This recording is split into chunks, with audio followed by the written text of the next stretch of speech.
muchísimas gracias nuevamente y que lo disfruten. Gracias, Alex.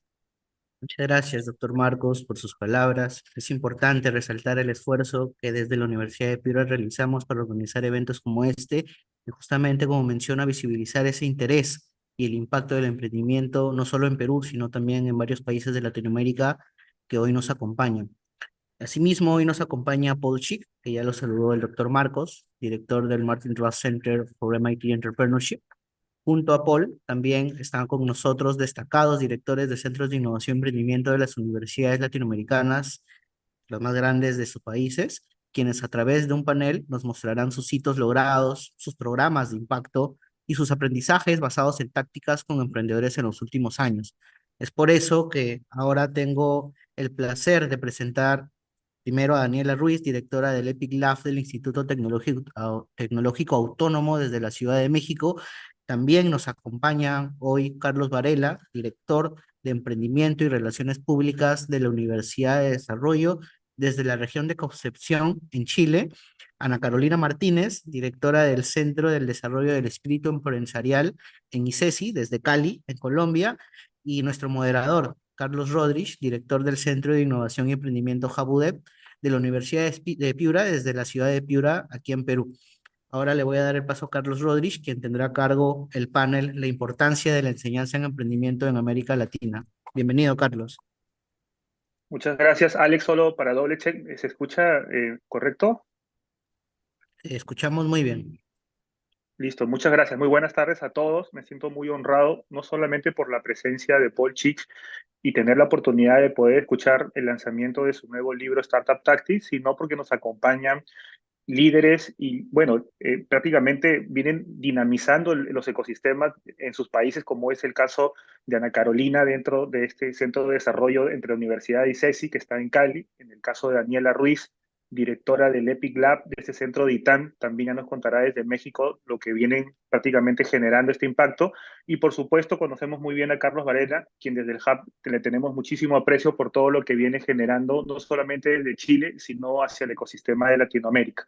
Este panel, como bien ha mencionado Alex, se llama La educación en emprendimiento en América Latina, pero me gustaría empezar primero con una breve introducción de cada uno de los panelistas y que nos puedan comentar qué es lo que vienen haciendo desde sus centros que ellos lideran y cuál es este impacto que vienen generando localmente y hacia la región. Empezamos primero con Ana Carolina. Ana Carolina, muy buenas tardes. Hola, buenas tardes a todos, a todas. Pues un gusto estar aquí. Gracias por la invitación. Creo que estamos en un espacio pues que va a generar muchos elementos interesantes para todos. En relación a lo que Carlos nos plantea, pues contarles, nosotros somos una universidad privada que ha sido fundada por líderes empresariales de la región en el Valle del Cauca, donde se encuentra la capital, que es Cali, donde nosotros tenemos nuestra sede. Y desde el arranque de la universidad, pues de alguna manera los temas de emprendimiento empiezan a surgir en la formación de nuevos líderes empresariales.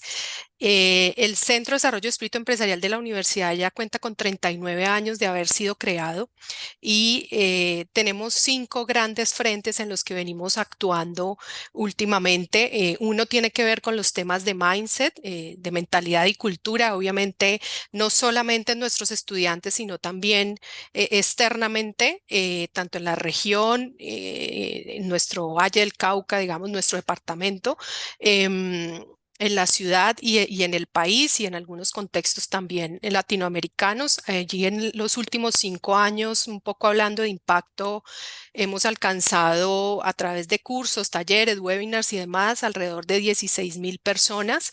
Y tenemos un tema súper relevante y es que en el caso de nuestros egresados, después de tener 3 años de haberse graduado, al menos el 47% de ellos ha creado empresa y el 42% de ellos ha generado un proceso de innovación dentro de una empresa establecida, ya sea familiar o de otro contexto.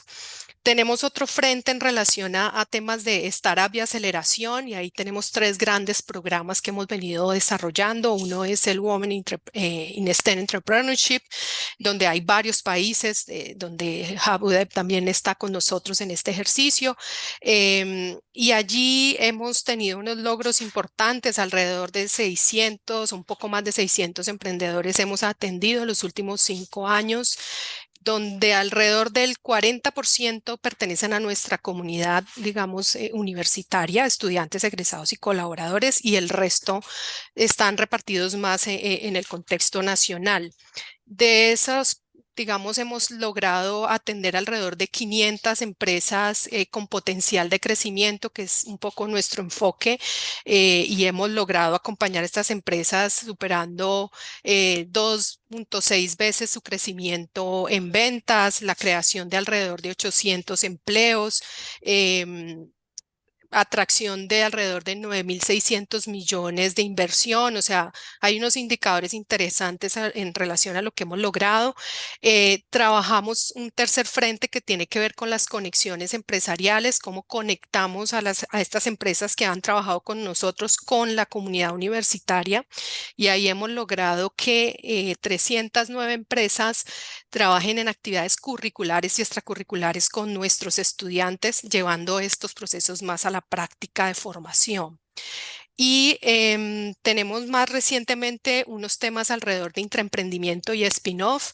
Digamos que esto es bastante nuevo ya para nosotros. Ahí tenemos alrededor de unos 5 nuevos proyectos que esperamos que se puedan convertir en empresas de base científica, tecnológica y ojalá spin-off o otro tipo de transferencia.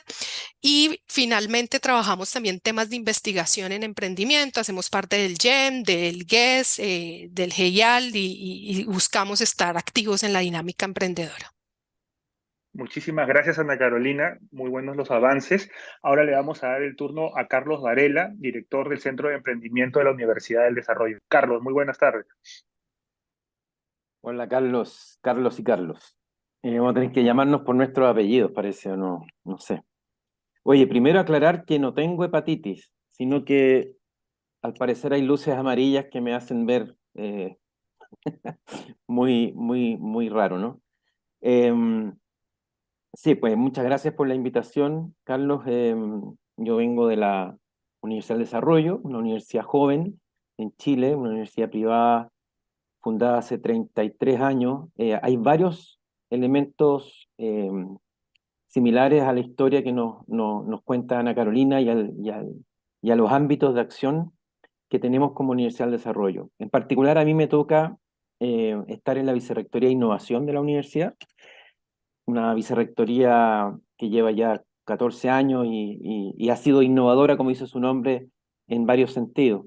Y me toca estar a cargo del área o de la dirección de emprendimiento, donde nuestra misión es que todo alumno de la UDD, de la Universidad del Desarrollo, eh, se convierta en un emprendedor, ¿ya? Y eso en el amplio sentido de la palabra, como hemos venido entendiendo hace ya un tiempo, lo que significa emprendimiento y que todos podemos ser emprendedores desde donde estemos.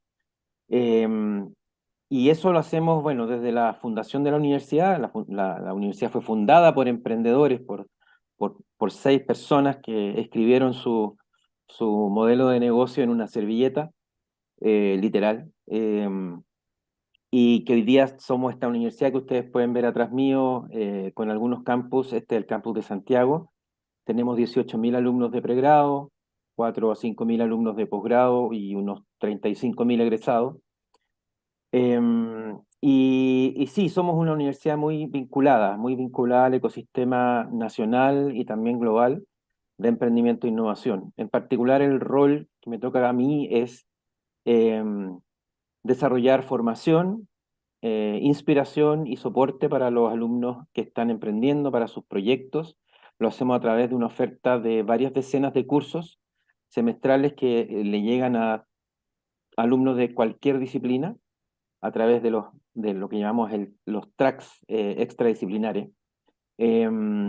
También programas transversales que gestionamos nosotros, que desarrollamos y hacemos a que los alumnos que tienen un objetivo o un propósito propio de desarrollar un proyecto lleguen a ese lugar y no sea por una cierta obligatoriedad de proyecto que tengan en algún curso. Entonces también tenemos ese espacio más voluntario que para nosotros es el mejor funciona. También tenemos una aceleradora de negocios, tenemos varias otras unidades de lo que llamamos el ecosistema de emprendimiento e innovación de la universidad, de la UDD. Y ahí nos toca también un segundo rol, que es un rol de articulador de ese ecosistema, ¿ya? Y no solamente al interior de la universidad, sino que también hacia afuera. Tenemos algunos proyectos bien interesantes como concursos nacionales de emprendimiento, uno universitario y uno escolar. También estamos incursionando en ese tema, llegando con nuestras metodologías y nuestra visión a los colegios, a la parte secundaria, ¿cierto?, de las escuelas en Chile. Eso por ahora. Sí, perfecto, Carlos, porque justo la siguiente ronda van a ser preguntas personalizadas y vamos a ir por ese lado, o vamos a regresar al lado este de los ecosistemas que la Universidad del Desarrollo ha generado esto tanto internamente como para el ecosistema de Chile. Gracias. Vamos a darle pase ahora a Daniela Ruiz Maceo, que es directora del Epic Lab y el Centro de ITAM de Creatividad, Innovación y Emprendimiento desde México. Daniela, ¿cómo estás? Muy buenas tardes. Muy buenas tardes y muchísimas gracias por la invitación. Bueno, pues como dices, dirijo el Epic Lab, que es el Centro de Innovación, Creatividad y Emprendimiento del ITAM. El ITAM es una universidad también privada que está basada en la Ciudad de México. Tenemos un único campus y el Epic Lab realmente se fundó, me tocó cofundarlo hace 10 años en el 2014, a inicios del 2014, cuando vimos la oportunidad y la necesidad realmente que había en México por impulsar temas de emprendimiento. El EPIC realmente nace con la misión un poco parecida a las de mis colegas de fomentar la cultura emprendedora, impulsar el potencial emprendedor de las personas y sobre todo posicionar al emprendimiento como una opción atractiva en el camino profesional de los estudiantes. Es un centro transversal que le da servicio a todos los programas del ITAM, a todas las disciplinas y realmente es como un espacio en donde se pueden juntar los alumnos a platicar de sus ideas creativas sin importar qué están estudiando. Es el lugar en donde juntamos ingenieros, matemáticos, administradores, economistas, financieros, en donde realmente estamos todo el tiempo empujando equipos multidisciplinarios. Y operamos bajo 4 premisas, también similar a lo que comentaron anteriormente. Primero, entendiendo que el emprendimiento es un concepto mucho más amplio que el abrir un negocio. Para nosotros, emprendimiento es una mentalidad emprendedora que te permite ser flexible, estar abierto a la incertidumbre, ser creativo, trabajar en equipo. Pensando en que estas herramientas y habilidades pues realmente son transferibles a cualquier ámbito profesional. La segunda premisa es que el emprendimiento sí se puede enseñar, ¿no? Ahora a lo mejor ya hay más evidencia, pero hace 10 años, pues, mucha gente decía, es que no se puede enseñar el emprendimiento, lo tienes que hacer. Nosotros hemos visto que con las metodologías de emprendimiento disciplinado y obviamente Startup Tactics se puede enseñar. El tercero es que nos enfocamos en promover empresas basadas en tecnología, o sea, de alto impacto, pensando en que estas empresas que escalen son realmente las que pueden solucionar los grandes problemas de nuestra región y del mundo. Y la cuarta premisa es que los estudiantes están al centro de todo. Nosotros consideramos a nuestros estudiantes como nuestro principal cliente. Y en ese sentido, todo lo diseñamos en 3, digamos, pilares. Lo primero es inspirarlos. La verdad es que lo que queremos es que se conviertan en agentes de cambio y para eso pues los necesitamos inspirar, enseñarles modelos de rol. Ahora es mucho más fácil, pero hablando un poco de la evolución del ecosistema, pues hace 10 años realmente el emprendimiento estaba muy joven en Latinoamérica y en México, ¿no? Y entonces tú le preguntabas a un alumno, ¿quién es tu modelo de rol? Y te decían, pues alguien en Estados Unidos, ¿no? Ahora realmente tenemos muchos modelos de rol que nos han ayudado a inspirar. El segundo, obviamente, es formarlos. Esto es, pues, somos un centro de emprendimiento dentro de una institución académica y hemos visto también, pues, la mejoría en metodologías que hay en emprendimiento. Y la tercera es la vinculación. Realmente nosotros lo que queremos es vincular a nuestros alumnos con fondos, con startups, con corporativos que están haciendo innovación Y a lo largo de estos 10 años, ya para terminar, pues realmente hemos tenido un impacto importante. Han pasado por nosotros más de 7,000 alumnos. Tenemos una red grande de más de 130 mentores, tenemos más de 100 donantes, los hemos vinculado con más de 100 empresas. Y bueno, en la siguiente pregunta, me encantaría platicar un poquito más de los programas que hemos hecho justamente de la mano con el Marketing Trust Center. Sí, gracias Daniela, interesantísimo y vamos a llegar a esa pregunta de todas maneras porque tienen un gran relacionamiento justamente con el Marketing Trust Center y increíblemente ya vienen desarrollando o transfiriendo este conocimiento para la TAM. Nos quedan exactamente 14 minutos, así que dependemos ahora de que las respuestas seguramente van a tener que ser un poco más cortas para poder llegar si es que llegamos a la tercera pregunta, pero vamos de una vez con la segunda.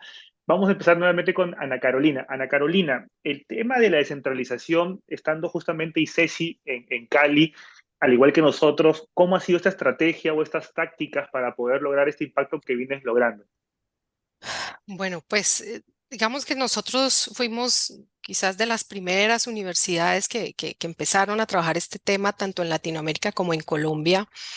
Y quizás al principio nuestro foco estaba en y cómo desarrollamos cultura empresarial, cómo desarrollamos esta cultura emprendedora e intraempresarial.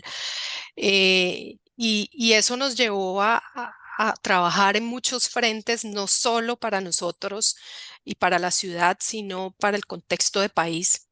Y empezamos pues como a liderar temas de, por ejemplo, traer el GEM a Colombia, ¿sí? El Global Entrepreneurship Monitor, que posteriormente sirvió para formulación de la nueva política de emprendimiento, la nueva ley de emprendimiento.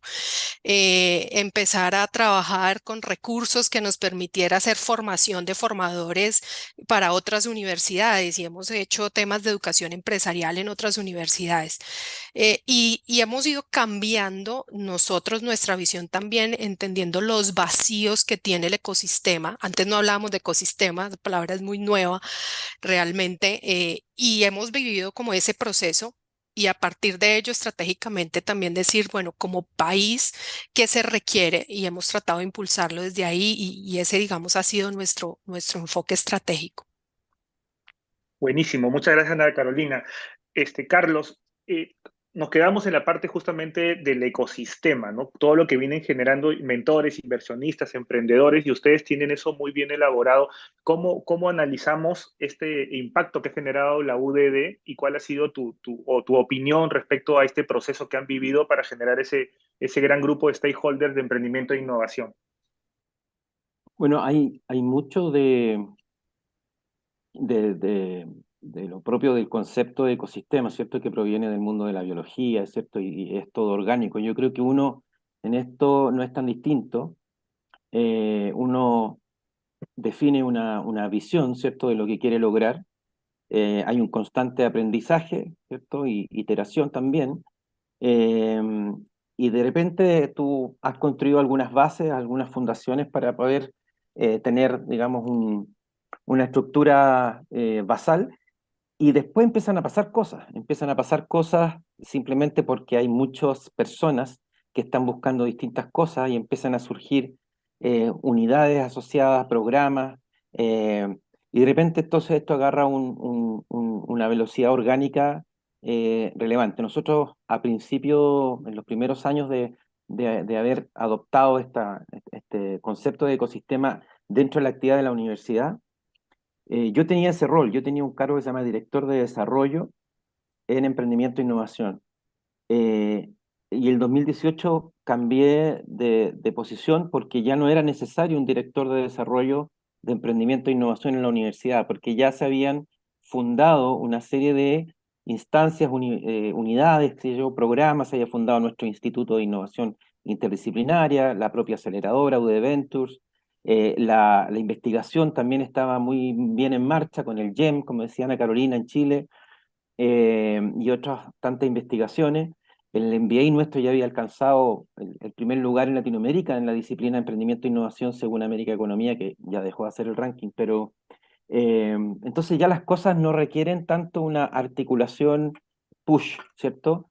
Sino que requieren una articulación más natural, más de persona a persona, ¿cierto? y se empieza a comportar de una manera ahí mucho más orgánica. Así que esa es como la historia de cómo hemos ido armando esto. Entonces hoy día, como decimos en Chile, está todo pasando en el ecosistema nuestro y también en el del país. Digamos, Chile también ha tenido un muy buen desarrollo nacional a través de políticas públicas que creo yo que han sido acertadas y que no han cambiado de gobierno en gobierno. Creo que también eso ha sido un aporte para los que estamos en esto en Chile.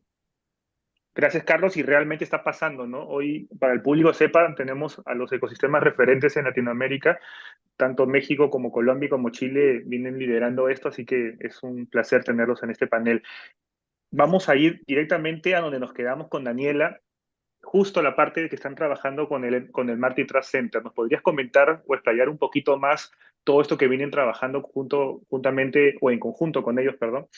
Sí, claro, la verdad es que la historia del Epic Lab no se puede contar sin hablar del Martin Trust Center. Nosotros, cuando lo fundamos en el 2014, que vimos esta oportunidad para crear esta iniciativa dentro de la universidad, hicimos un poquito de primary market research, ¿no? De PMR, de cuáles eran esos centros que tenían las mejores prácticas, y ahí es donde nos encontramos con el Martin Trust Center y con Bilolet.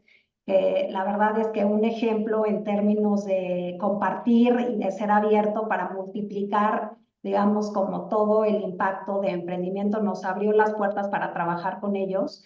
Y la verdad es que es muy sorprendente cómo hacen, digamos, cómo operan el centro, ¿no? Todo está alrededor de la metodología de emprendimiento disciplinado, no nada más a nivel salón de clases, sino realmente son los mentores, los lecturers, los entrepreneurs in residence, los coaches, los que hablan este mismo lenguaje para que pueda haber realmente consistencia en cómo se enseña el emprendimiento. Y en ese sentido, desde el principio nosotros adoptamos la metodología y hemos hecho varias cosas. Uno que me fascina, que es nuestro 5º año haciéndolo, y están todos los alumnos y alumnas que están escuchándonos invitados a aplicar a un programa que se le llamamos el Entrepreneurship and Innovation Bootcamp, en donde un Entrepreneur in Residence del Martin Trust Center viene a México a enseñar la metodología. Son 2 semanas de inmersión en el ecosistema emprendedor con speakers locales y aprendiendo la metodología, y es equipos multiuniversitarios. La segunda cosa que hemos hecho juntos, bueno, tuve la oportunidad de ir a pasar mi sabático, todo un año académico al Martin Trust Center, en donde conocí a Paul y pude entrar a su clase de Startup Tactics. Hicimos un estudio que se llama Creating and Teaching Entrepreneurship, que es la evidencia del programa de aceleración que ellos tienen, Delta V, en donde realmente se ven los resultados de tener la metodología de emprendimiento disciplinado dentro de un programa. Entonces, felices también de compartir ese estudio. Y ya por último, estamos ahora creando un consorcio de centros de emprendimiento en Latinoamérica de la mano del Martin Trust Center, también para seguir compartiendo las mejores prácticas para llevar un centro de emprendimiento y para enseñar emprendimiento. Entonces, también si alguien está interesado, felices de seguir platicando. Creo que nada más para terminar, mi cuestión es, tienen unas cosas increíbles en el Martin Trust Center, igual que en otros centros, y creo que la clave es cómo lo adoptas, pero también lo adaptas a tu propia región, ¿no? Entonces, eso yo creo que es súper importante también. Espectacular, felicitaciones, Daniela. Yo creo que todos estamos conscientes, es un lujo, ¿no? Poder trabajar con una institución de tanto prestigio como el Market Trust Center. Y ahora, como el título del libro, nos volvemos startups, voy a replantear la última pregunta porque tenemos exactamente un minuto, así que vamos a hacerlo tipo elevator pitch. Así que la pregunta va a ser dirigida hacia el público que tenemos hoy presente, que es bastante numeroso y son de bastantes países que se han registrado de Latinoamérica. ¿Qué le recomendarían o qué aconsejarían de la importancia de este Startup Tactics, ¿no? En el sentido de las estrategias o las tácticas para las startups? ¿Cuál sería su recomendación? Y si pueden dar unas palabras para despedirse, pero todo en un minuto, se los voy a pedir, por favor. Empezamos nuevamente, Ana Carolina, luego con Carlos y terminamos con Daniela. Bueno, menos de un minuto. Yo creo que hay un tema relevante y ahora lo van a ver en la energía de Paul, y es el llamado a la acción. creo que el método y los elementos que están planteados están jugados al actuar, que es la gran pregunta de todos, y esto cómo es. Entonces, creo que esa es la clave, ¿sí? En relación a lo que vamos a ver. Muchas gracias, Ana Carolina. Carlos. Bueno, hemos ido aprendiendo con las distintas metodologías que se han desarrollado en el mundo para emprender, que al final esto se trata de probabilidades, ¿cierto? Porque al final la mayor probabilidad es fracasar, como sabemos, pero mientras más metodologías bien probadas, mientras más tácticas hayamos incorporado en nuestros procesos, en nuestro ecosistema también, lo que eso puede hacer es aumentar probabilidades, ¿cierto? No asegurar el éxito, sino que aumentar probabilidades de éxito. Y por lo tanto ahí encasillo yo un poco la propuesta de Paul y de muchos otros que han trabajado en metodologías que hoy día las tenemos, ¿cierto? En distintas universidades del mundo, transfiriéndoselas a nuestros alumnos. Muchísimas gracias, Carlos. Y terminamos con Daniela. Para mí yo creo que el mensaje es aprovechen el libro, o sea, realmente tomarlo con seriedad en el sentido de que estos dos libros tienen herramientas que no vas a encontrar en otro lado. Son herramientas prácticas que te van a ayudar desde cómo constituirte, qué websites usar, un glosario, qué preguntas hacer, cosas muy, muy tácticas y muy, muy prácticas que realmente te van a ayudar como una guía para poder tomar decisiones y lanzar tu startup de una manera exitosa. Perfecto, hemos terminado un par de minutos, quedan 2 minutos para cerrar. Agradecerle a Ana Carolina, a Daniela y a Carlos, es un lujo nuevamente tenerlos, nos honra su presencia, todas estas iniciativas que se están viendo desde Latinoamérica y bueno, y ahora le vamos a dar el pase al gran Paul, bueno, Alex que va a moderar la siguiente parte del webinar y bueno, el momento que estaban todos esperando con el nuevo lanzamiento de Startup Tactics. Muchas gracias Ana Carolina, Daniela y Carlos, nos vemos en una Gracias a siguiente ustedes por la oportunidad. invitación. Muchas gracias. Gracias. Gracias a ustedes. Bien, muchas gracias a todos por sus aportes realmente muy valiosos. Nos enorgullece saber que Latinoamérica está creciendo en su cultura de generar emprendimientos de impacto y sostenibles, y es gratificante pues que instituciones tanto como el MIT como instituciones de Colombia, Chile, Perú y México nos compartan recursos y metodologías para lograr estos objetivos. Antes de pasar con Paul, vamos a invitar a los participantes a que también puedan dejar sus preguntas o comentarios en el chat, no en el chat como tal, sino en la parte de preguntas y respuestas. Ustedes van a encontrar en la parte de abajo, al costado del chat, el cajón, el botón de preguntas y respuestas, así que por favor ahí les invitamos a que dejen todos los comentarios que quieran realizar. Y antes también les invitamos a acceder a la traducción en simultáneo para escuchar a la masterclass. Como pueden ver en la pantalla, en la parte inferior del Zoom, encontrarán la opción de interpretación, donde podrán dar clic en escuchar en español. Con esta opción activada, escucharán a nuestro intérprete que va a traducir la masterclass de Paul en español. Y asimismo, como ven en la pantalla, pues tienen la libertad de elegir si desean silenciar el audio original o en inglés o escucharlo al mismo tiempo que la traducción, ¿no? Tienen esa libertad para hacerlo. Ahora sí, llegó el momento. Tengo el agrado, el honor de presentar a Paul Schick, director ejecutivo del Martin Trust Center for MIT Entrepreneurship, profesor titular del MIT Sloan School of Management. Paul, con sus años de experiencia como emprendedor, profesor y ejecutivo, está lanzando su libro Disciplina Emprendedora, Tácticas para Startups, o Discipline Entrepreneurship, Startup Tactics. El libro ofrece una guía práctica para transformar una gran idea en una startup funcional, partiendo de ideas presentadas en el bestseller, en el primer libro, que se llama Disciplina Emprendedora también. El autor ofrece un conjunto completo y exhaustivo de soluciones que puede poner en práctica de inmediato para llevar a la empresa o a tu empresa al siguiente nivel y a la siguiente fase de crecimiento. Cabe resaltar que Disciplina Emprendedora Startup Tactics también beneficiará a cualquier profesional que trabaje en una startup en fase inicial o en el lanzamiento de nuevos productos y que busque soluciones concretas a los problemas más comunes y difíciles a los que se enfrentan las empresas jóvenes y las personas que trabajan en ellas. Ahora sí, voy a dar la bienvenida a Paul. Por favor, Paul, puedes compartir pantalla. Muchas gracias por compartir pantalla. Please, Paul, can you hear me? You can share your screen, please. Alex, thank you. Thank you to all who've organized this event, and a special thank you to Daniela, to Ana Carolina, and of course to both Carloses. I'm very excited to be here with you. And the first thing that I want to share with you is this idea that we as a society are creating more problems than we are solutions on a daily basis. This fundamental challenge is something that is best addressed by entrepreneurship. And that's why I'm so excited to have heard about all that you all are doing to help create more entrepreneurs and stronger entrepreneurs. We've been spending our time looking back on the past 10 years of entrepreneurship and entrepreneurship education and how the field of entrepreneurship has changed. And the reality is that entrepreneurship is changing rapidly. There is a lot happening within entrepreneurship that is changing, and I want to talk a little bit about that before we get into some of the tactics. The research shows that we are seeing more and more individuals become entrepreneurs.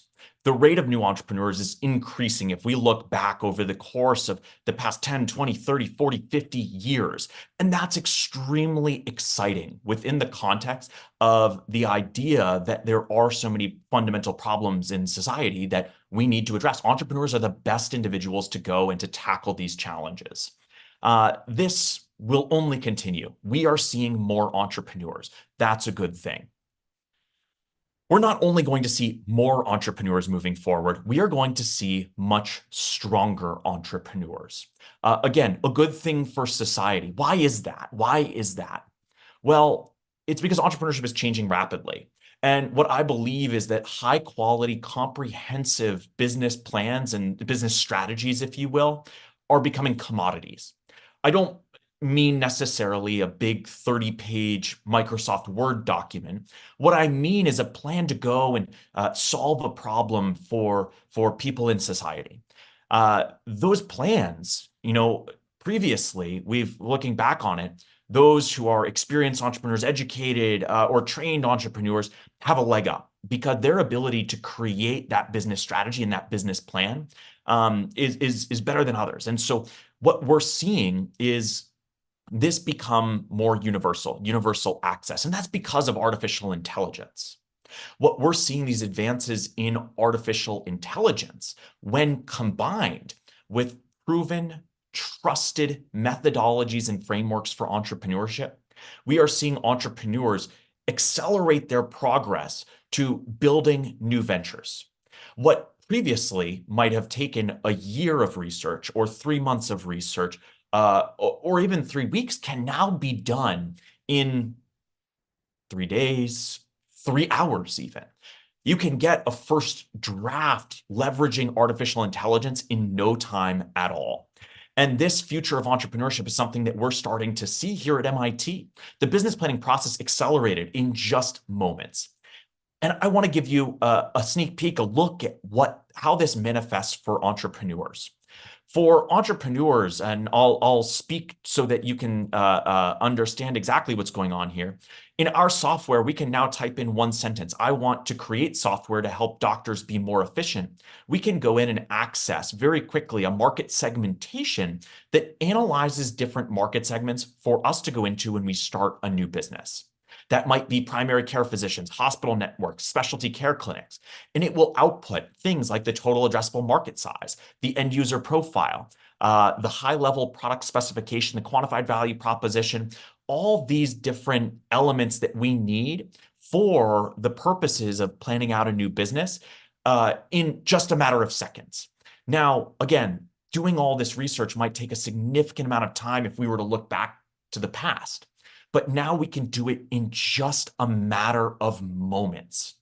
And this systematic approach to new venture creation, coupled with the power of getting this information at our fingertips in just a matter of moments, is what's helping entrepreneurs to move more quickly and to be more disciplined.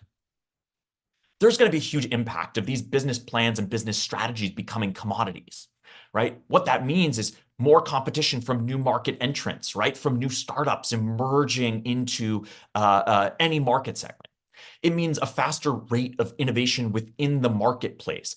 That means both from startup, they're going to have to move faster and innovate more quickly.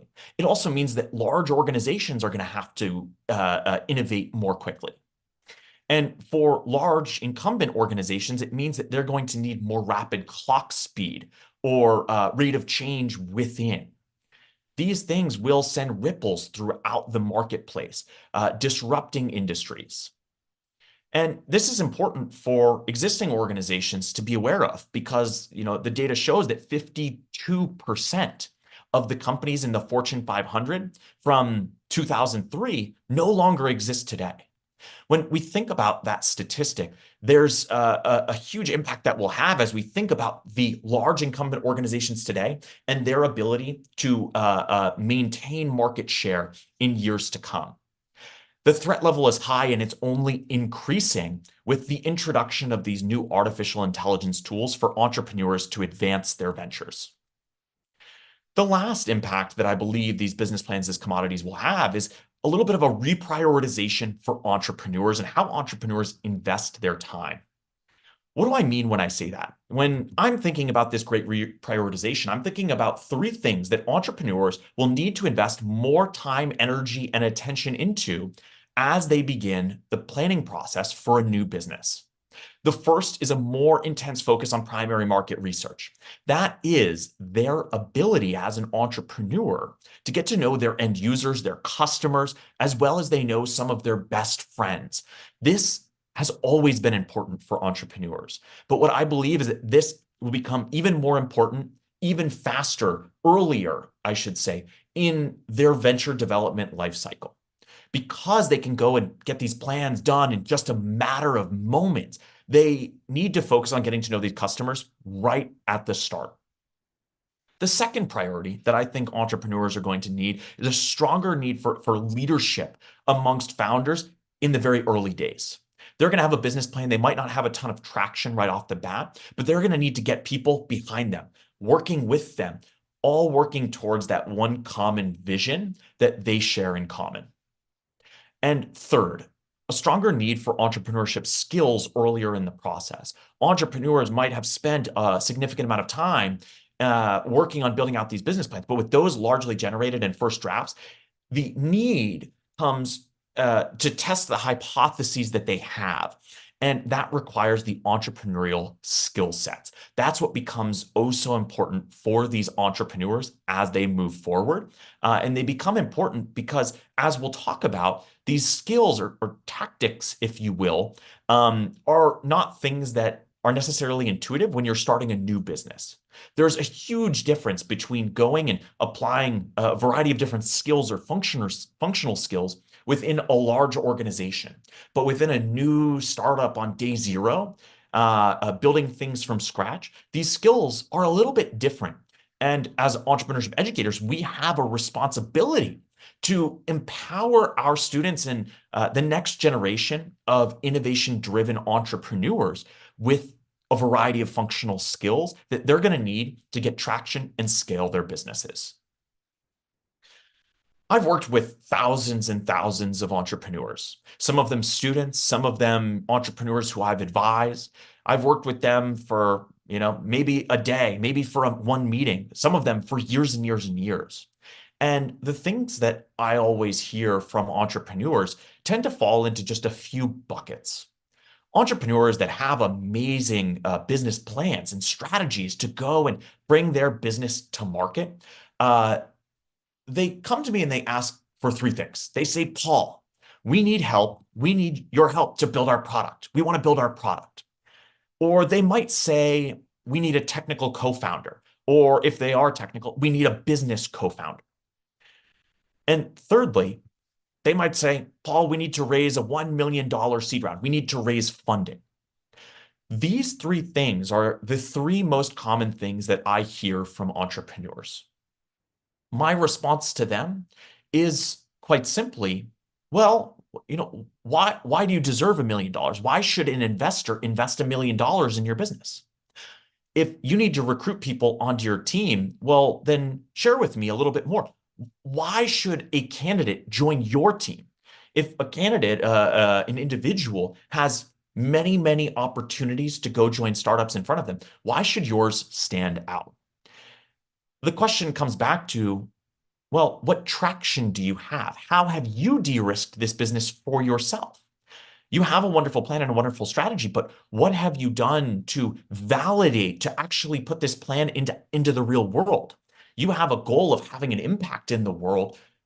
What have you done to make that happen beyond building the plan? And we've done a wonderful job of helping entrepreneurs who have some technology or some idea or some problem that they want to solve, take that technology or idea and turn it into a business plan. And that's from the past 10 years of disciplined entrepreneurship. Disciplined entrepreneurship has helped entrepreneurs through that process to build high quality, comprehensive, rigorous business plans. Disciplined entrepreneurship provides a structured approach to going into addressing the first fundamental question for any business, and that is, who is your customer? That's the first theme within the 24 steps of disciplined entrepreneurship. The second theme is, what can you do for your customer? Once we know who the customer is, how can we help them? What can we do? The third theme is, how does the customer acquire the product?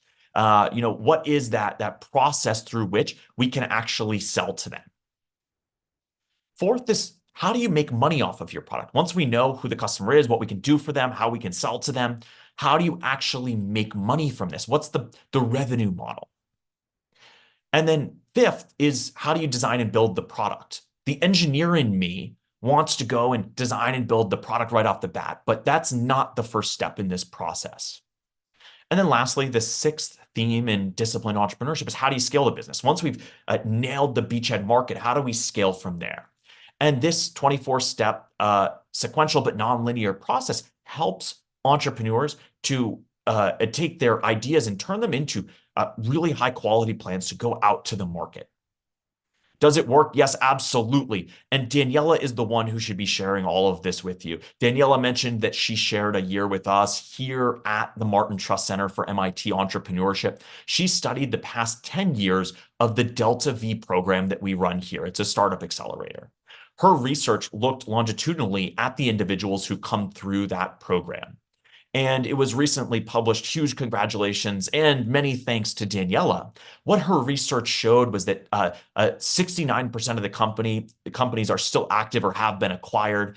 They've raised $1 billion, which we're extremely excited about. They're aligned with sustainable development goals, and there's diversity amongst those CEOs of these companies.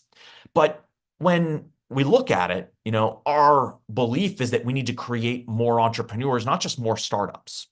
And so when we look at this in more detail, we educate entrepreneurs around this idea that if you give someone a fish, they'll eat for a day. And if you teach someone to fish, they'll eat for life. So with that in mind and how we think about educating entrepreneurs, we didn't want to just look at the startups that have come through Delta V. And Daniela took an in-depth look specifically at the individuals, the entrepreneurs themselves that came through the program, regardless of what company they started while they were here at MIT. And what that research shows is that the individuals who came through the Delta V program here at the Trust Center, they didn't just raise the $1 billion for the companies that they started here, but they actually went on to start 130 additional companies. And those companies raised not $1 billion, but $2 billion. As they apply the process that they learn here again and again and again as serial entrepreneurs, they get better at this process. And this is what's so exciting to us. When we think about what we teach here, we take this engineering approach. What's important to us as educators is whether or not it actually works. And this research, this data is what builds the confidence that what you find within disciplined entrepreneurship as a framework, as a methodology, actually works and helps to create new entrepreneurs. That's what we're here to do, to advance the Trust Center's mission is to advance the field of innovation-driven entrepreneurship and knowledge in that field. And that's why disciplined entrepreneurship was published 10 years ago. It's also part of the reason why we are now relaunching disciplined entrepreneurship and launching the new Disciplined Entrepreneurship Startup Tactics books. Yesterday marks the global release of the new Disciplined Entrepreneurship Expanded and Updated book. as well as the launch of the new Disciplined Entrepreneurship Startup Tactics books. And for us, when we think about this process, it's this combination that is so important.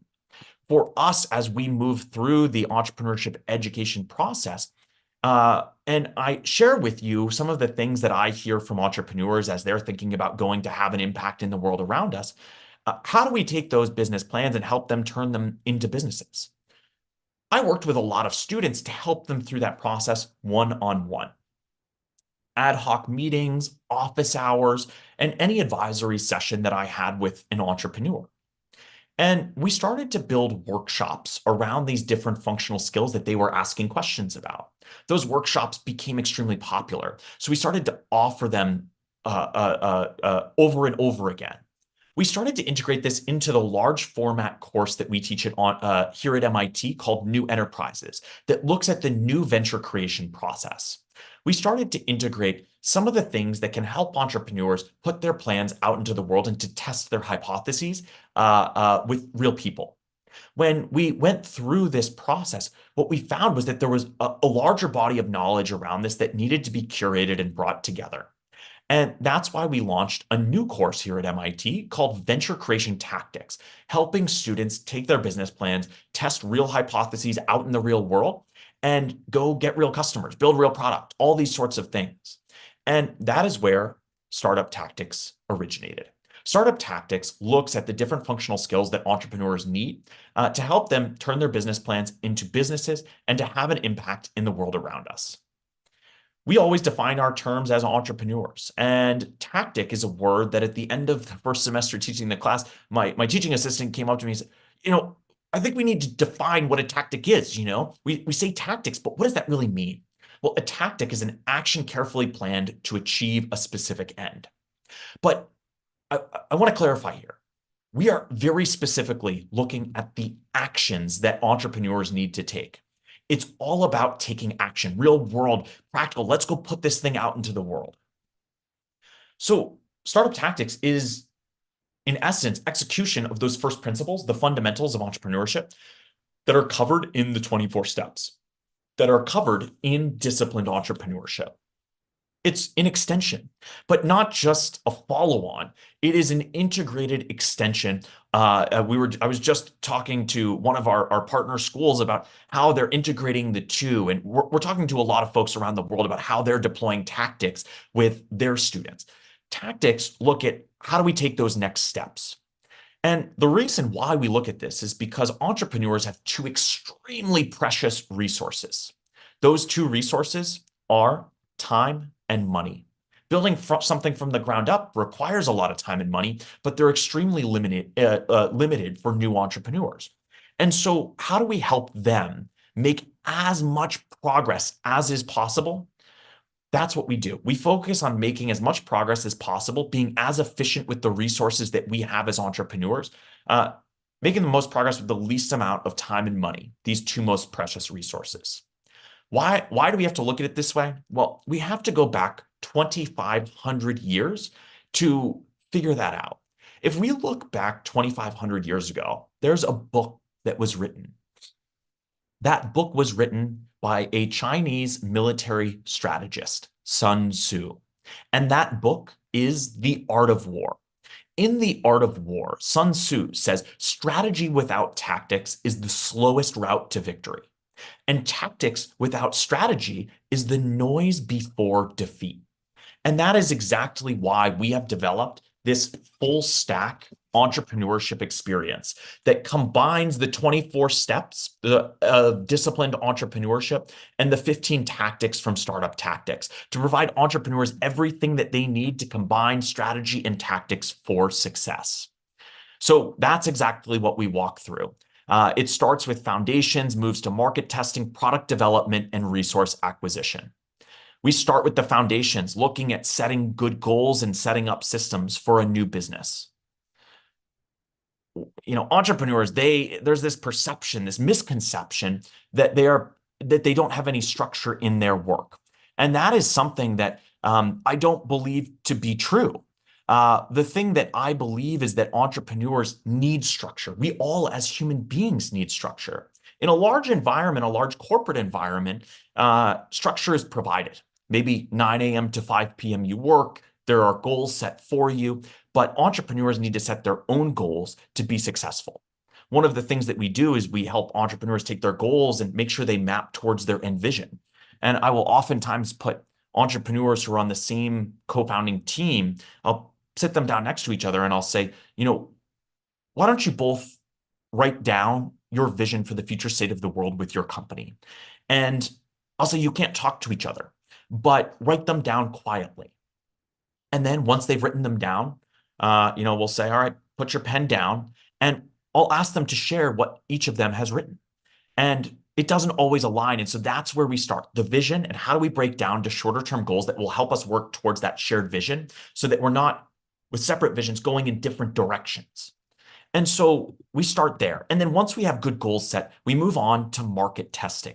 Market testing is the second stage of discipline entrepreneurship startup tactics.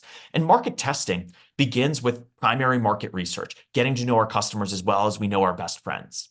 Then we look at asset creation. How can we create some sort of an asset that might be an animation or a video that helps to explain what this new idea, this new venture does for the rest of the world? When you're a new company, it's hard to get people's attention and to keep people's attention. And so we want to make sure that entrepreneurs can clearly and concisely communicate what it is that they do and how they do it. We use the market research and the assets they've created in going and building out the first marketing campaigns, which is the fifth tactic. Those assets are shared through different marketing channels.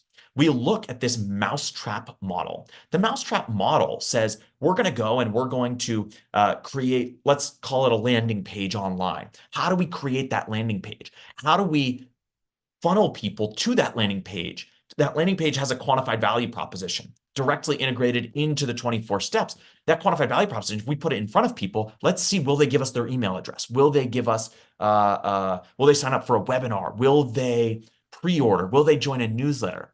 Are they willing to give us the smallest possible amount of currency, not real money, but their email address, in exchange for the value prop that we present to them?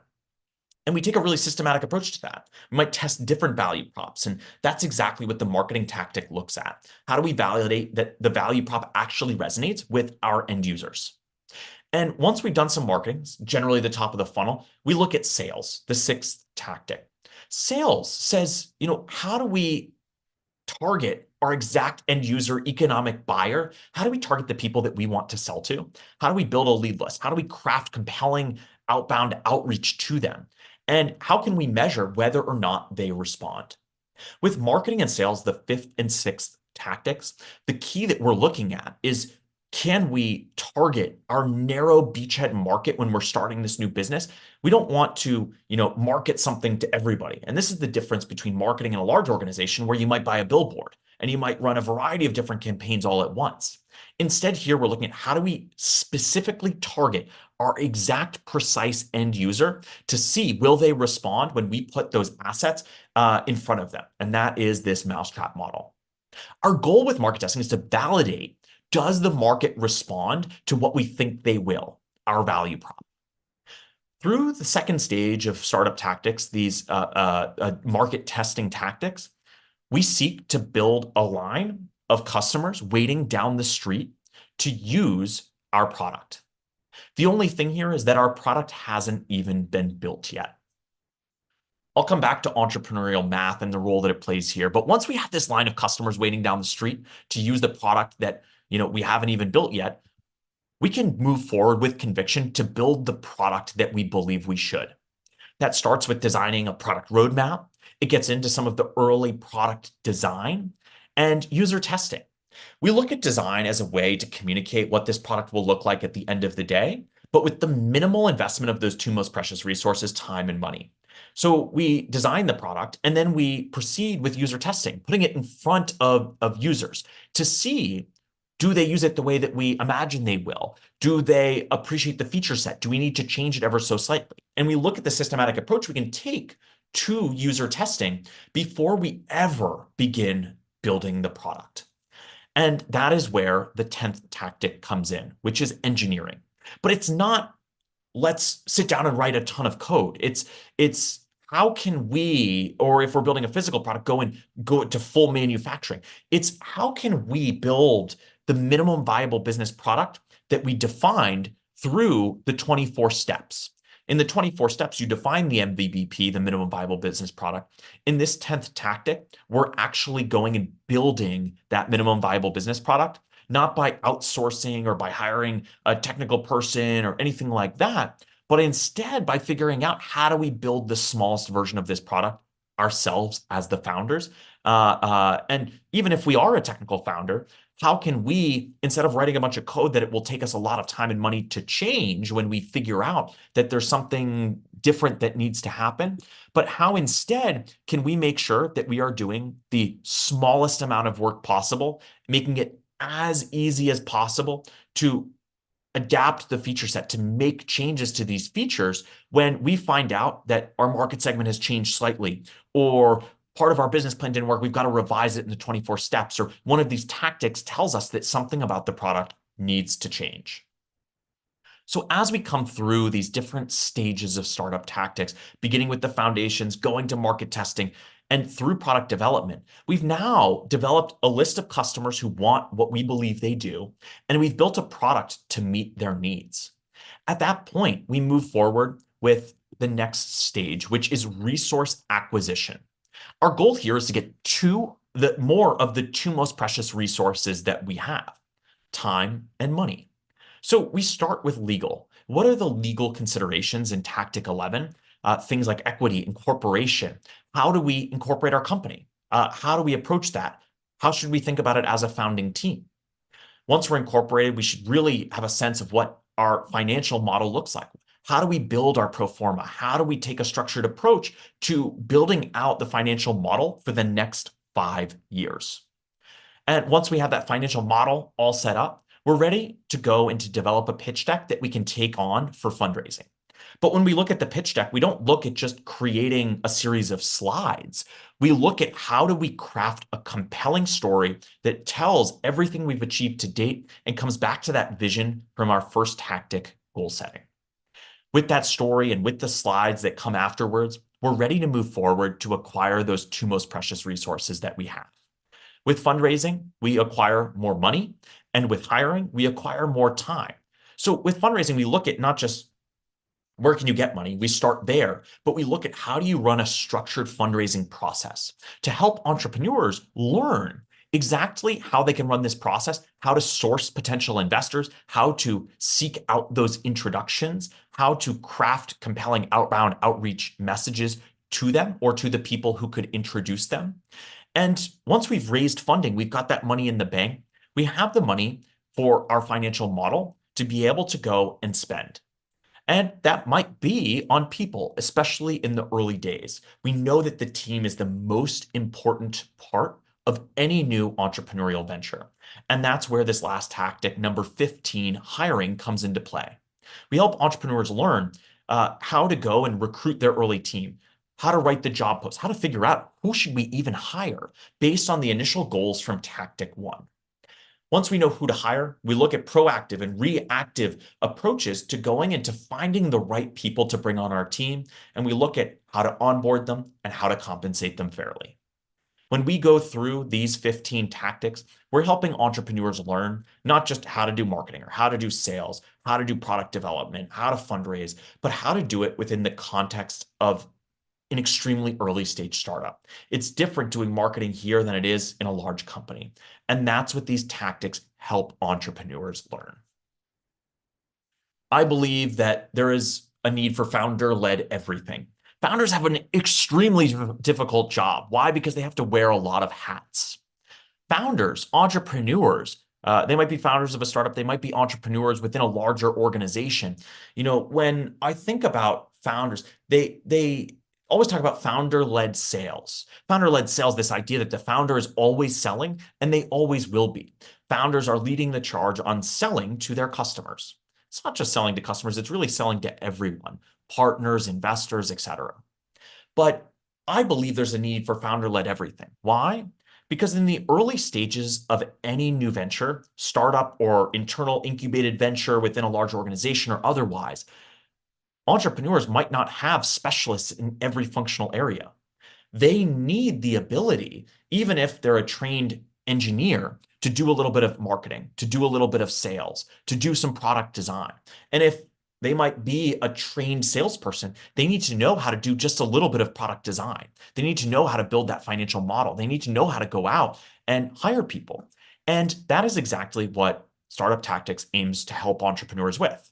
It's just enough in every functional area to achieve scale so that they get the traction they need to get more resources that they can use to scale their business. And that's why we train them in every functional area. That's what each of the different tactics help with. The tactics cover each functional area that an entrepreneur needs. And I always ask entrepreneurs, are you a scientist? And sometimes they look at me like I'm crazy. No, of course I'm not a scientist. I'm an entrepreneur.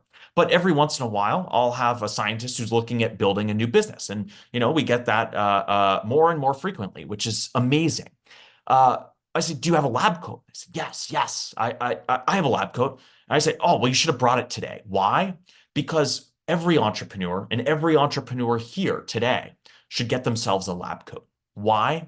Because entrepreneurs can take this systematic, structured approach to building a new venture, and they can do so by leveraging the scientific method. The scientific method of developing a hypothesis, defining our variables, determining what our desired outcome is, and running experiments. These experiments are things that we can do to build up our internal database, our knowledge as a unique new venture, creating a new market around us. And the tactics, they don't just cover these functional areas. They look at how do we leverage data to make the best informed decisions moving forward. For example, as an entrepreneur, we might say we have multiple different potential personas that we might want to solve for. We can go run an experiment targeting each of these different personas to see real people out in the real world who responds. And we can look at the data and say, well, persona C, 4.2% of them responded, while only 1.4% of persona B responded. If we take this approach, we can increase our odds of success because we're working with real data, not just hypothesis. And we can then go run a follow-on experiment targeting exclusively persona C with different visuals that we might put out in front of them. If we find the winning visual, we know we've got persona C, we've got visual B, and we can try sharing different marketing copy with them to see what resonates and what do they respond to. This simple example is something that manifests throughout the startup tactics. How do we leverage real world, real data to make decisions moving forward? To do this, we have to take action. We have to apply the tactics. So you might be wondering, well, does this work? And we have so many examples of entrepreneurs who have leveraged these tactics, many of which are popping up on LinkedIn around the timing of the book launch. One example that I want to share with you are two former students of mine that I'm just so proud of, Anisha and Madeline. They started a company called Livy. Livy seeks to bring together women who have moved to a new city to help them create a really strong friend group. They match up individuals into small groups to make friends instead of doing one-on-one matches. They're live here in Boston today, but when they started, they had a fabulous business plan that you can see outlined in the expanded and updated longitudinal study within the Disciplined Entrepreneurship book. They came in with an amazing business plan, but when they applied the tactics without ever having built a product, they ran experiments, marketing experiments, to be able to present to a variety of different audiences, different value props. And they came back with real data from real people. And this helped them to zero in and to build with confidence and conviction that they knew who their persona was and what value prop resonated most. For them, they were able, before they ever had a product, to build up a wait list of it says 1,500, it's actually 1,800 women on their wait list to use this product that didn't even exist yet. And that helped them to move forward into the next stage. And these are things that they can still leverage today, these approaches, these tactics as they build the business. But they started as a new company. Does this work for entrepreneurs who are already off to the races? I would share with you a story about a gentleman named Camilo Fosco, who started a company called Memorable AI. Camilo, he came in and began to learn these tactics after already having raised millions of dollars, a team of 20 people. And he said, I'm going to figure out how we apply these to improve our business, to make us more efficient, to help us make more progress with the existing resources that we have. Camilo, he looked at these tactics and he said, all right, how do we apply these? And for him, he was able to increase his book a demo conversions for customers that visited his website by 123% in just 2 weeks. What you see on the right side of your screen is a static version of the animation that they created in the assets tactic. They have a very complex technology. Their artificial intelligence technology looks at how entrepreneurs and any brand, any marketing agency, any big company can go and advertise their product. They analyze the advertisements that companies run using artificial intelligence. So they'll look at an advertisement that's proposed, they'll analyze it with artificial intelligence to figure out, will it work? And then what they do is they actually revise the advertisement using their insights instantly. This complex technology is difficult to digest without seeing it in action. So they use the assets tactic to go and to actually communicate the value they can create in no time at all, in as little as 10 seconds. And that's what helped them to increase this book a demo conversion ratio 123%. They also leveraged the sales tactic to go and sign and onboard 4 enterprise brand name B2B customers. And they were able to look at the team they had today and improve the team culture, the organization, and also build out their talent pipeline. This was really important for them as they continued to grow this business. Continue to watch Memorable, to watch Livy as they continue to expand their businesses. This stuff works. We've seen countless examples of how entrepreneurs are able to deploy these tactics to have an impact in the world around us. Startup Tactics is available to you all today. Like I mentioned, the book has launched. It launched yesterday, but there's also a huge resource of additional materials that you can access. These additional materials are suited for entrepreneurs, for entrepreneurship educators, and they're all available open source for free. We believe that entrepreneurship education, when the MIT way is to put things out there, and we want to get these entrepreneurship materials into the hands of as many people as possible. And so you can go and you can download these startup tactics materials, the workbooks, the playbook assignments, the worksheets, a variety of, there's videos, there's so many resources that you can access, and you can go and you can download them right now for free. These are particularly well suited for entrepreneurs building businesses today. They're also particularly well suited for entrepreneurship educators who want to teach tactics, not just the what to do from disciplined entrepreneurship, but also the how to do it. How do we actually go and take action? So these resources are all available, and we're putting them out to the world so that we can get feedback. If you download these, if you use them, send us your feedback. The book is available today, like I said. Both the Disciplined Entrepreneurship Expanded and Updated and the Startup Tactics books are both available. We're excited to get them out, and I'm looking forward to hearing how you put it into action. The key takeaway that I want to leave you with here today is that the future of entrepreneurship is bright. If you remember where we started here tonight, looking specifically at what the next, I don't even want to say the next 10 years of entrepreneurship looks like. It's what the next year of entrepreneurship looks like. We are accelerating the rate of change for entrepreneurs everywhere. That future is bright. But entrepreneurs need a combination of the theory of entrepreneurship, the practice of entrepreneurship, and the tactics of entrepreneurship to have an impact in today's environment to address society's most pressing problems. That's the mission that we're all on. We're on together. And I'm excited to be here with you all tonight to explore these new tactics that are going to become even more important with the advances in artificial intelligence for entrepreneurs. Thank you all very much. And I'm really looking forward to some of the questions that I see you've already thrown into the Q&A. So thank you all so much.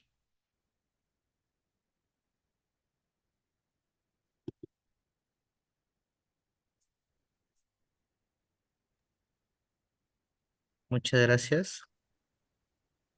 Y bien, muchas gracias a Paul por su masterclass. Realmente ha sido muy valioso aprender de él. Paul, thank you very much for your masterclass. Please, can you get out of the translation channel to listen to me? Can you hear me? Please confirm for start the questions. Yes, I can hear you. Okay, you can hear me. Okay, Paul, thank you. Well, we will start with the questions and answers. We'll choose some specific question for you, Paul. For example, we have a question. One moment, please, because I am in the Spanish audio. Okay. Okay. Jose Franklin asked about the AI tools do you recommend, and what is the AI software that you showed to us in the Yes. beginning of the presentation? Yes, absolutely. This is a great question. And can I just confirm I'm in the right interpretation channel?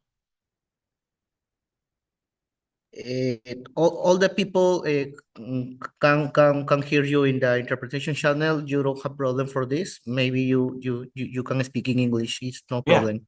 Okay, great. So, this is a great question. What tools do I recommend? Look, there's so many different AI tools emerging right here, right now, today.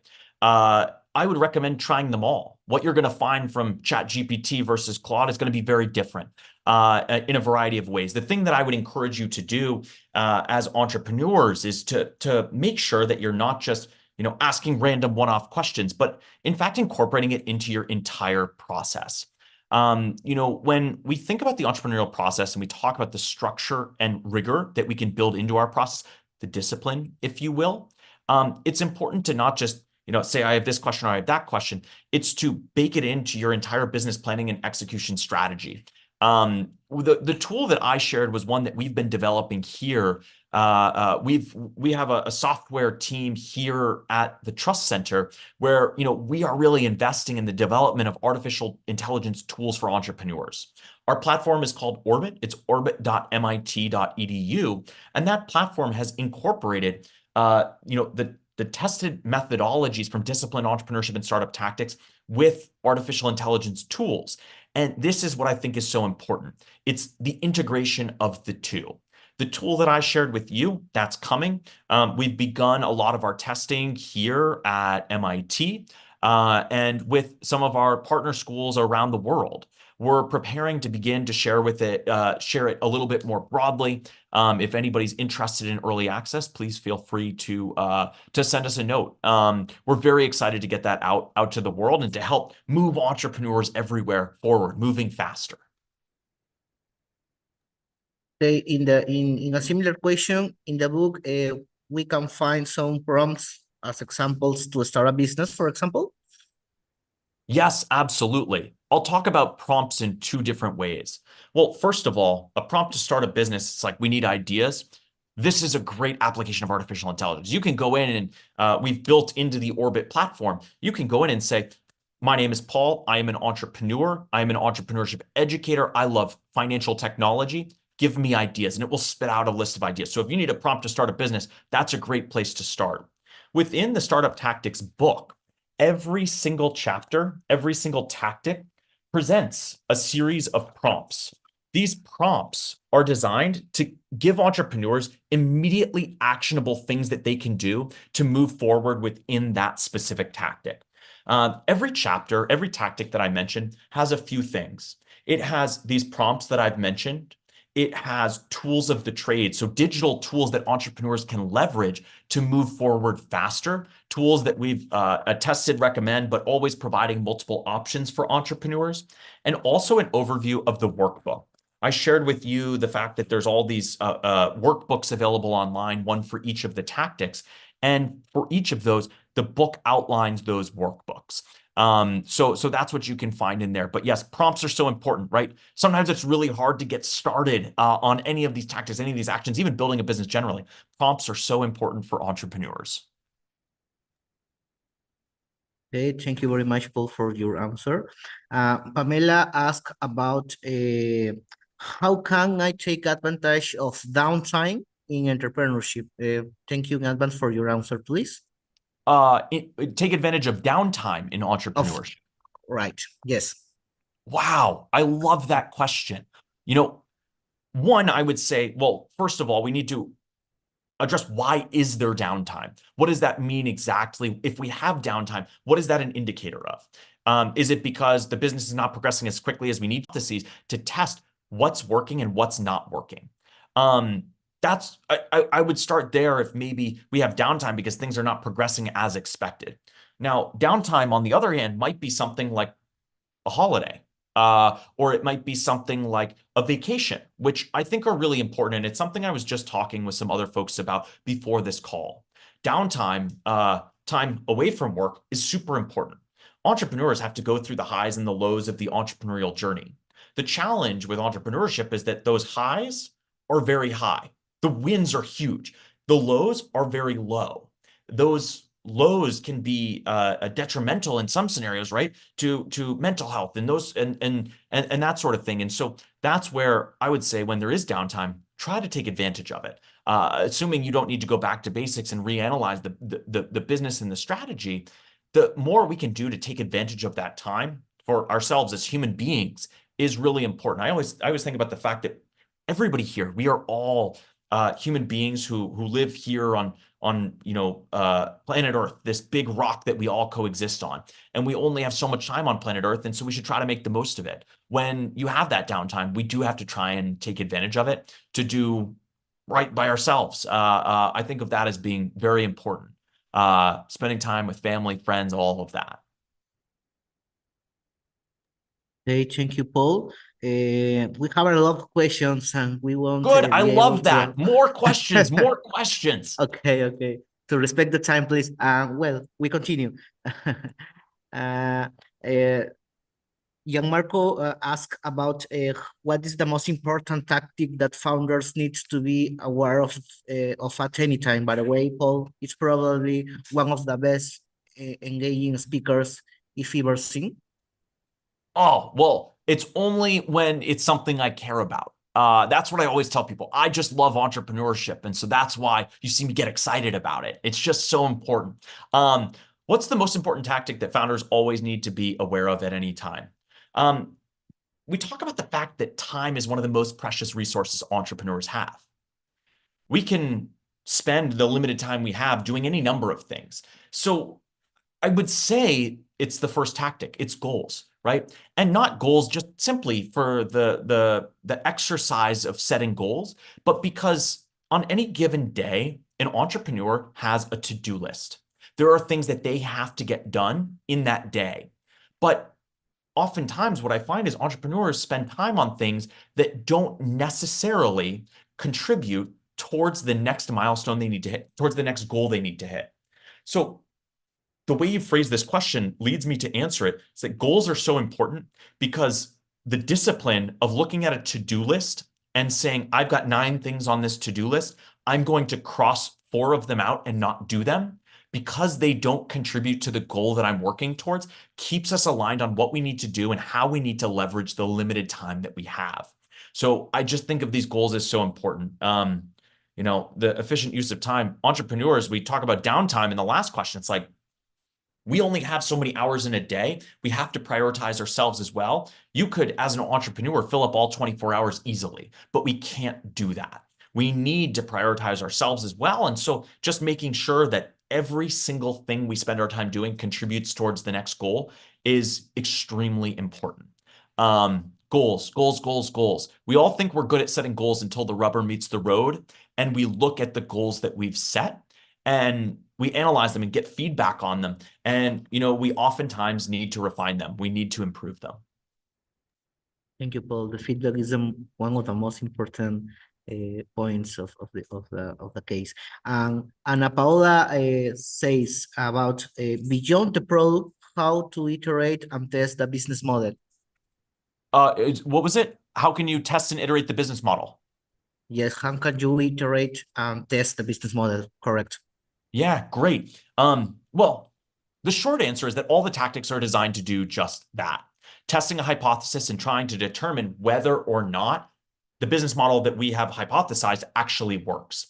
But the best way to do it is to go and to work with customers, to get to know those customers extremely well and to figure out, look, does this business model that we think works actually work? That's a super high level answer. And I think one of the things that's important to recognize is that the iteration of it should come in very small tests with small variables that we can change. We just have to be set up to run these experiments around the business model extremely quickly, right? The questions that I always think about around running any experiment or iterating on the business model, look at how long will it take to run this experiment? How much money will we need to invest to run this experiment? And what data will we get out at the end so that we can make a decision of what direction to go in at the end? These are the things that I always consider. And you know, the 24 steps in disciplined entrepreneurship are set up to help you figure out what that business model is. The tactics are designed to help you test it, to help you put it out into the real world and see how people react. So if you combine tactics 1 through 15, you're going to be able to test and iterate on that business model that you've put together. Okay, Paul, thank you. Other question about Hernan. Hernan asked about what were the main challenges encountered when formulating these strategies and which in turn could be implemented in the development or growth of the companies.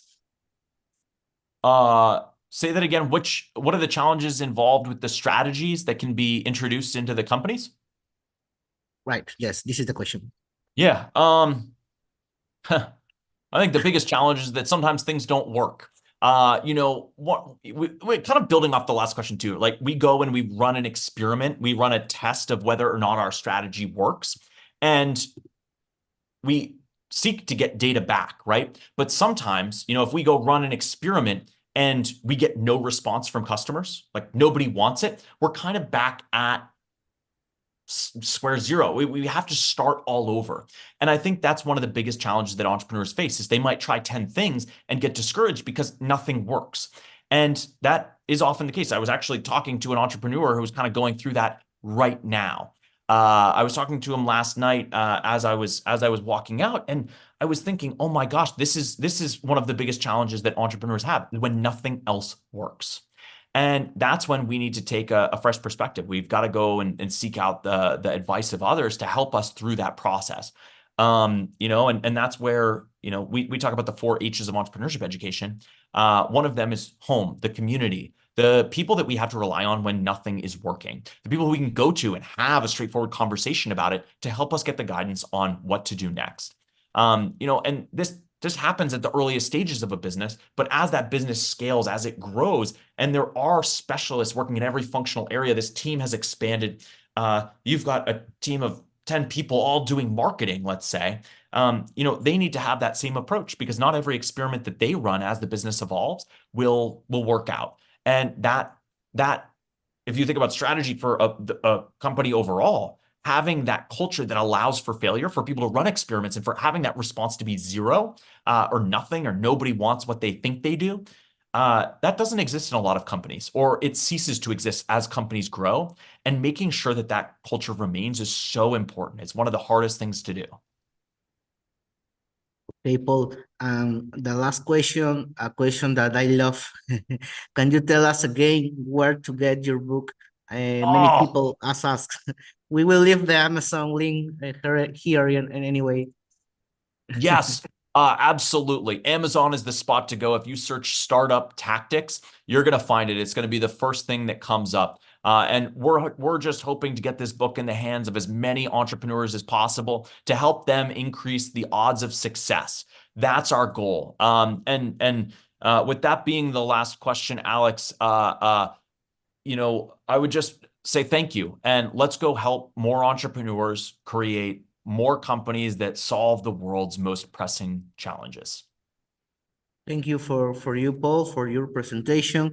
We have no doubt that your book will be a success, and we thank you very much for giving us the opportunity to learn more about you and your work for Latin America. We know that it took you more than 5 years to do the research for this book, and we hope to have you more often with us. Thank you, Paul. Yes, thank you. Absolutely. But for many of those 5 years, I didn't know I was writing the book yet. you know? And then I'm like, all right, we got to sit down and actually put pen to paper and get all this stuff written out so that we can get it to more entrepreneurs, which is so exciting. Yeah, but thank you. Thank you for having me. Thank you, Paul. Paul, please, can you go back to the simultaneous translation because we will have the closing remarks with our last guest, please. Okay. Muy bien, ahora sí, bueno, muchas gracias Paul nuevamente por todo el aprendizaje que hoy nos llevamos. No nos vayamos todavía. Antes de terminar el evento, les pedimos que por favor contesten la encuesta de satisfacción que les aparecerá en la pantalla dentro de un momento. Para nosotros, al igual que Paul, es importante recibir su feedback y recomendaciones para ofrecerles una mejor experiencia en futuros eventos como este. Y mientras ustedes nos ayudan respondiendo la encuesta, voy a darle el pase. Por aquí nos acompaña también Freddy Lacondo, director de la Coordinación Técnica de ProInnovate, aliado estratégico y gran amigo del Hub UDEP y del evento de hoy. Aprovecho, antes de darle el pase a Freddy también, en agradecer a ProInnovate, el Programa Nacional de Desarrollo Tecnológico e Innovación del Ministerio de la Producción, por todo este apoyo brindado durante la gestión de este evento. Bienvenido, Freddy.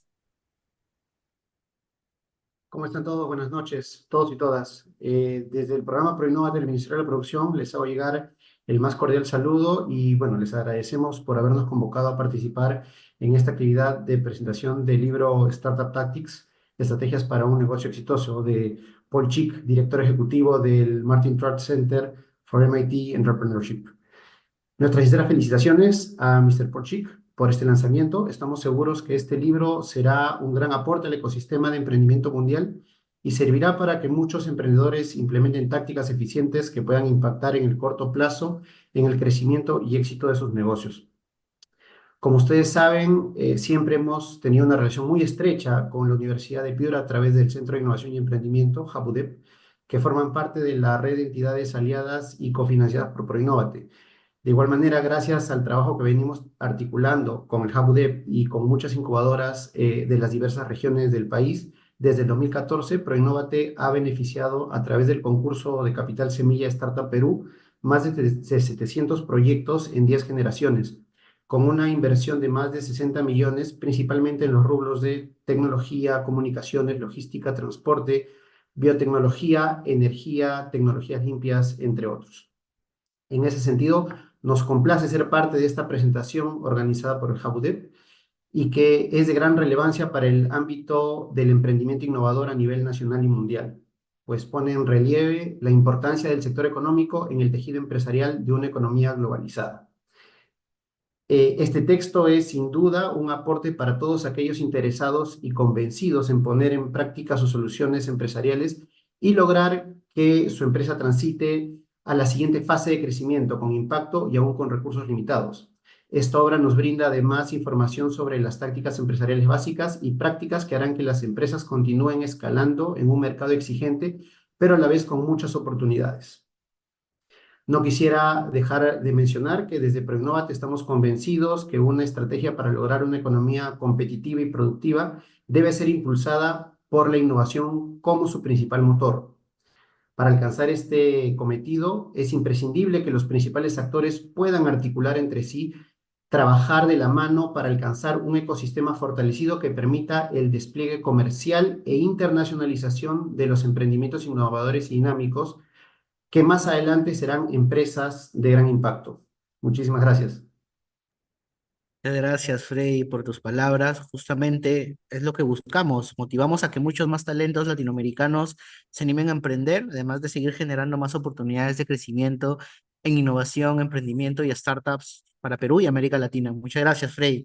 Ahora sí, desde el Centro de Innovación y Emprendimiento HubUDEP de la Universidad de Piura, junto a nuestros aliados, el ICESI de Colombia, la Universidad de Desarrollo de Chile, el Instituto Tecnológico Autónomo de México y el co-host Martin Trust Center del MIT de Estados Unidos. Les agradecemos y les deseamos una feliz noche, no sin antes invitarlos a seguirnos por nuestras redes sociales. Pueden ver en pantalla para que puedan enterarse de muchos más eventos, de muchas más oportunidades que justamente sacaremos en el futuro. Thank you very much. Thank you very much again, Paul, for all this learning. We hope to see you soon, Paul. Thank you very much for you. Muchas gracias a todos, que tengan buenas noches. Muchas gracias. Gracias, Paul. Thank you. Bye. Thank you very much, Bye bye. Paul. Nice to meet you. Thank you.